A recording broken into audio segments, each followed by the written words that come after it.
पेश करदा कंटेंट सिर्फ मालूमाती और तालीमी मकासद के लिए है और इसे पेशा वराना मशवरा नहीं समझा जाए। फराहम करदा मालूमात की बुनियाद पर आप जो भी कार्रवाई करते हैं वो सख्ती से आपकी सवाबदीद पर है।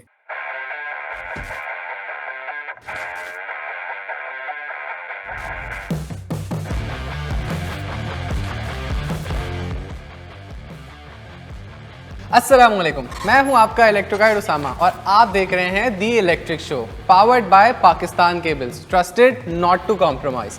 आज की हम इस एपिसोड में बात करेंगे types of circuits. Types of circuit एक इलेक्ट्रिशियन के लिए जानना बहुत ज़रूरी है, क्योंकि अगर सर्किट सही तरह कंप्लीट नहीं होगा तो करंट को कंप्लीट पाथ ट्रैवल करने के लिए नहीं मिलेगा और कभी कभार करंट को एबनॉर्मल पाथ्स मिल जाते हैं, जिसकी वजह से शॉर्ट सर्किट्स और बहुत सारे हादसा पेश आ सकते हैं। अब आप सोच रहे होंगे कि मैंने आपको बताया तो है कि टाइप्स ऑफ सर्किट्स होते हैं, लेकिन ये टाइप्स ऑफ सर्किट्स की बेस क्या है।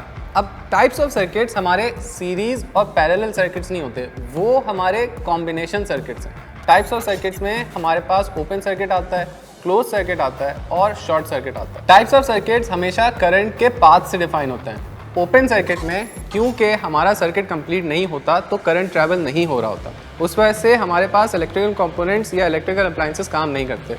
क्लोज सर्किट्स में हमारी करंट की पाथ कंप्लीट होती है तो हर इक्विपमेंट को इलेक्ट्रिसिटी मिल रही होती है। अच्छा, जब करंट अपनी नॉर्मल पाथ छोड़ के एबनॉर्मल पाथ पर ट्रैवल करना शुरू कर दे, इस केस को हम शॉर्ट सर्किट कहते हैं और शॉर्ट सर्किट आमतौर पे बहुत सारे हादसात का बाइस बन सकता है। आपने देखा होगा कि अक्सर पुरानी इमारतों में वायरिंग वगैरह में आग लग जाती है, तो इसकी वजह क्या होती है? इसकी वजह यही होती है कि उन वायर्स में शॉर्ट सर्किट हो जाता है। शॉर्ट सर्किट की एक बहुत बड़ी वजह यह है कि हम गैर मेयारी वायर्स और केबल्स इस्तेमाल कर रहे होते हैं। गैर मेयारी वायर्स एंड केबल्स होती क्या हैं? गैर मेयारी वायर्स एंड केबल्स में नाकिस इंसुलेशन और गैर मेयारी कॉपर का इस्तेमाल किया हुआ होता है। दूसरी जानिब मेयारी वायर्स और केबल्स हमेशा इंटरनेशनल स्टैंडर्ड्स को फॉलो करते हुए बनाई जाती हैं, जैसे कि पाकिस्तान केबल्स। तो इस वजह से प्रोफेशनल इलेक्ट्रिशियंस हमेशा रिकमेंड करते हैं कि आप पाकिस्तान केबल्स की मेयारी वायर्स एंड केबल्स का इस्तेमाल करें और इस तरह के हादसात से अपनी बिल्डिंग्स को और अपने अप्लायंसेस को बचा के रखें। मैंने आपको थ्योरेटिकली तो बताया है कि ओपन सर्किट और क्लोज सर्किट क्या होता है, लेकिन अब मैं आपको इसके साथ साथ एक छोटी सी डेमोन्स्ट्रेशन भी दिखा देता हूँ।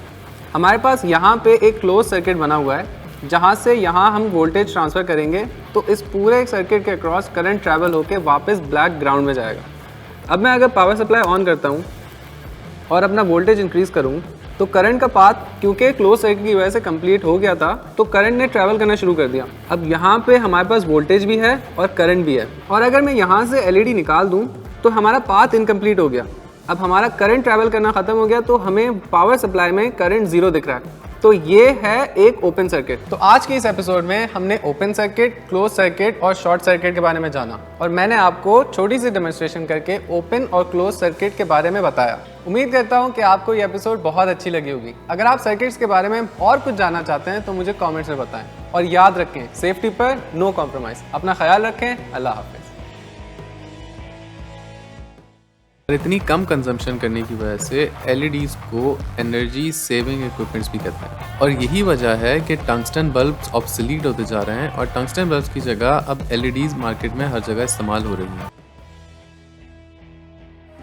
Pakistan cables, trusted not to compromise.